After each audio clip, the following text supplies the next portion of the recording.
Bittasi zakot olib kelib berdi. $500 20 ta bemorga tarqatib beringlar dedi va borib turib o'shani tarqatib berganimizdan keyin oxirgi xonaga kirib bitta bemorga berish esimizdan chiqib ketgan ekan. U qolib ketgan meni sumkamda. Uyga kelganimdan keyin qo'ng'iroq qilyapti o'sha kasal, opa sizlar zakot tarqatuvdilarmi? Ha. Hammaga beribsizlar, menga bermadilar dedi. Keyin yo'q, sizga berdik desam, yo'q opa bermadi. Bilasizmi, tok urgandek bo'ldimda, sumkamni ochsam kitobda orasida turibdi. Voy dedim, qizingiz kasal, og'ir edi-da qizi.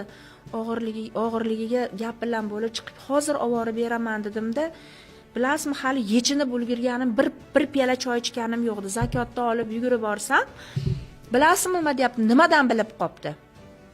Ketganimizdan keyin bosh hamshira boshchiligida kirishganda hozir zakot olib kelishodi. O'shani $500 $250 отделениyaga yig'ib olyapmiz degan. Bersanam degan. Bermasa, u nima degan? Voy, menga berishgani yo'q. Meni kirib qizim bilan ko'rishdi, ahvolini o'zaro gaplashdik. Surxondaryolik Zilola degan qizcha edi, o'tib qoldi rahmatli. O'shani xonasida bo'lgan ish.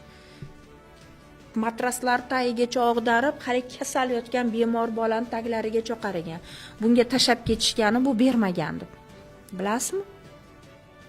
Отделениyaga nima kerak bo'lsa o'tgan yili lampalarini ham olib berdik, lekin bolaga berilgani bu bolaniki-ku. Masalan, u kasallarni o'ziga dori-darmon uchun deb kimdir bizga ishonib zakotini birga olib borib bersak-ku, sizlar o'sha zakotga ham sherik bo'ladigan bo'lsa, o'lganlaring yaxshi emasmi bundan ko'ra?